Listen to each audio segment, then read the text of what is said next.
Greetings! So, you found this fun little game called Oath through your friends, or perhaps you saw some big shot streamer or YouTuber play it and thought, huh, this game looks fun. But once you installed it and tried to play it a bit, you realize this is exactly as frustrating as people made it out to be. That didn't discourage you from playing though, since every time you managed to hit one of those pesky circles, a wave of dopamine just surged through your brain, keeping you addicted to the game. Such a fun little casual game must have a chill and easy to fit in community, right? Yes, Wow, big times right there. More on this bullshit. My mind is set. Wow, big. So the Oath community is kind of like that weird kid at the back of the class. Probably because it is made up of a bunch of weird kids who sit at the back of the class, but the point is that trying to fit in here is not as easy as it may seem at first. There are many pitfalls you can fall into as a newcomer, so this video should give you some general tips to follow to make the process of turning you into a massive part of the community, a less frustrating experience. Tip number 1. Embrace the competitive nature of the community. No matter how casual this game may seem, Oath has a vibrant competitive scene that might be a little bit too competitive sometimes. People can get really sensitive when it comes to their skill, even though there are a lot of sapped application going on. If you want to befriend someone, compliments can go a long way. Conversely, criticizing someone for playing a farm map or something that you don't like will not make a good first impression, no matter how funny you think you are when you try to break the ice with "XD, you are a dirty PP farmer." But in all seriousness, I'm going to go on a bit of a tangent here. Honestly, some people care way too much about what others think of their skill and rank. From what I noticed in the 7 years I've been playing Oath, this game attracts a lot of weirdos whose lives have a lot of issues, myself being no different. Oath provides an accepting but ultimately unhealthy coping mechanism to deal with life struggles. If you put genuine effort into the game, then you will see results, no doubt. Not always, but a lot more often than in real life, which is the reason why some people are so obsessed with their rank, performance points, or improvement in general. We cannot really fix this mentality in the community, but we can recognize it and act in ways that won't make it worse. So anyway, back to the topic. Some banter among friends can be a good way to bond. But, as a new player who just started to befriend people in the community, you should wait with the trash talking until both of you are comfortable enough with each other. New players, or really anyone, should find rivals around their level, because that is one of the best ways to form long-lasting friendships. Or, if you are not as competitive and just want to multi and chill, find people you can do that without the pressure of competition. Speaking of which, tip number 2. Ignore PP and rank as long as you can. It is not a secret that Oath rankings aren't the most accurate when it comes to real skill. There are many aspects like alternating, reading, row approach rates and rhythm complexity which are severely underrated in the PP system. While reaching higher rank can give players a way to motivate themselves and improve, hyper-focusing it can lead to burnout and frustration, and new players shouldn't really care about their rank and PP for several reasons. For one, they don't need to have extrinsic goals yet to enjoy the game. I remember when I started playing Oath. Clicking circles to my favorite weep songs was enough to make me happy. Ranks and improvement come naturally at this stage, even if you just play random stuff. That is why new players get told to play more when they ask for improvement tips. They are at a level where playing anything will help them improve.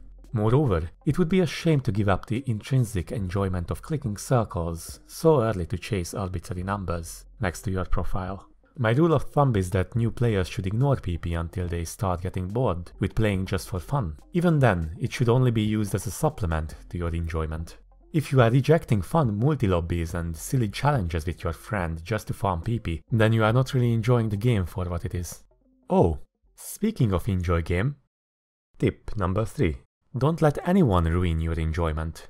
Sometimes it is difficult to avoid peer pressure when playing games. Perhaps you love getting 100% accuracy on easier maps, but your friends look down on that with their 92% full combos on maps they retried several hundred times. It is important to find your own way of enjoying the game. Don't let others influence you how you enjoy the game. Unless of course your way of enjoying the game is mapping and ranking Hidamari no Uta with the same stream section for the 7th time. What were they thinking?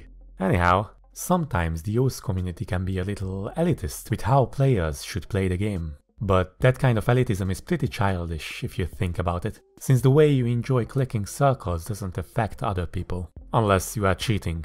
Please don't cheat, even if you enjoy it. Tip number 4. Don't try to change the game or the community.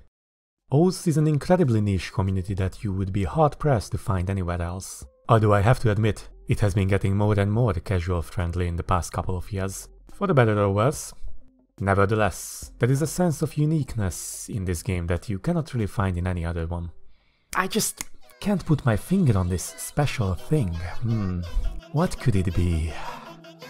Oh well, I guess it's going to remain a mystery. Many new players find this uniqueness a little bit weird, and so they start their futile protest against the defining characteristics of our community. No matter how much new players complain about all the anime in the game, that stuff isn't going anywhere. They either have to tolerate the weebness of the game, embrace it, or leave altogether. But don't worry, you don't have to play anime stuff if you don't want to, unless your goal is to be a top player, in which case you kind of have to. What? Did you expect to be at the top of this community without embracing its deep culture and traditions? Don't make me laugh, you know me. Anyhow, if you really dislike anime, there is still hope. Nothing prevents you from playing all the popular Western music the game has to offer. What's more, you can actually create maps of any music your heart desires. You can become the change that you wish for. But one thing is for certain, anime and those are just something that just goes together, and no amount of whining on Reddit will change that. Tip number 5. Lurk more.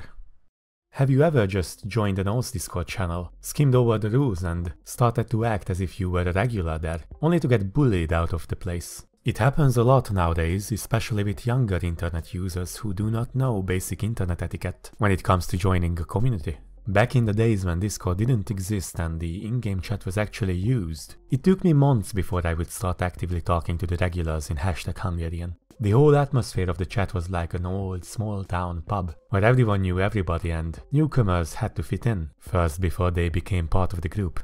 And once they were part of the group, they felt a sense of belonging and camaraderie. Except everyone was like 17 to 19 and used XD a lot, unironically. Anyhow, you can't just sit down, talk like you own the place and expect that you will be welcomed in a small-town pub. You need to observe the unwritten rules, the inside jokes, the social dynamics before you can let yourself be comfortable. This might sound like I'm gatekeeping and encouraging toxic behavior that is not welcoming to newcomers, but without it, you simply cannot maintain a tight-knit community. Let new people join without a rite of passage and the whole thing will turn into a city pub where nobody really knows anyone and it is impossible to create meaningful connections. Or worse, every place will be like #OS. You don't want that. You don't want that, I am telling you. So, to summarize, if you feel like you absolutely don't understand the conversation, do not try to participate immediately. Observe, learn. If you feel like you don't belong, don't try to change the place. There are countless smaller communities and groups of people within the larger community of OS. Sometimes certain questions become memes in the community, like new players asking the incredibly broad question of how to get better. If you think people will find your question silly, try to ask someone privately rather than publicly. People are much nicer in private, especially if you approach them respectfully, although it is important to keep in mind that they aren't always available to answer instantly, so don't throw a hissy fit if your question is not answered immediately. Which kind of ties into the next tip. Tip number 6. Don't treat notable people in the community different than you would any other normal person. This includes both extremes. On one hand, certain people think just because someone is famous, they are somehow some sort of demigod, and start fangirling over every single one of their words for no reason. On the other hand, some feel like if they don't get an answer that is entertaining enough, they are justified in saying mean things to them. Remember, no matter how entertaining a person is on stream or in their YouTube videos, they aren't circus clowns whose only purpose is to entertain others. In the end, if you want to talk to someone who you think is popular, or high-ranked or anything, try to do it as if he or she was just a regular old Joe. You might not vibe with the person, but that's normal. Maybe you will get along so nice that you will become friends. Just remember that no matter how godlike a player is in-game, they are perfectly normal genetically engineered Asians with normal insecurities and personality faults. Tip number 7. You don't have to be part of the community. That might sound harsh, but Oath is ultimately a single-player game, and that's actually a really great advantage. Unlike games such as League of Legends or Overwatch, Oath doesn't force you to interact with the community. Just imagine if you could have the fun of League of Legends, but without the toxicity of the community. Well, Oath has that. If you would prefer not to be part of the community in any capacity, you can do that in Oath. If you just want to take a break from the people and simply enjoy the game by yourself, playing offline is always a possibility. You can go full hermit mode if you want, and re-emerge as a beautiful butterfly when you are ready. I have been thinking about the relation between online communities and newcomers a lot in the past couple of years. Almost everyone under 20 grew up with easy access to the internet, so online communities became saturated and the natural way of hazing newcomers became associated with gatekeeping. Honestly, I don't believe this trend is a healthy one, as there are fewer and fewer spaces where people can feel like they truly belong. To some degree, including Oath. And let's not even get started with the complete erosion of standard etiquette. If there is no bar of entry into the community, then being part of it doesn't really hold any special meaning. The group you are trying to join never tested your compatibility, and you, as a newcomer, didn't earn your place, so it is easy to take your position for granted. But anyway, what do you guys think? Do you think that the over-inclusivity of online spaces ruins some of the best niche communities? How much do you think Oath is affected by this, if at all? Or do you think the internet is a better place somehow than 10 years ago? Leave your comments down below.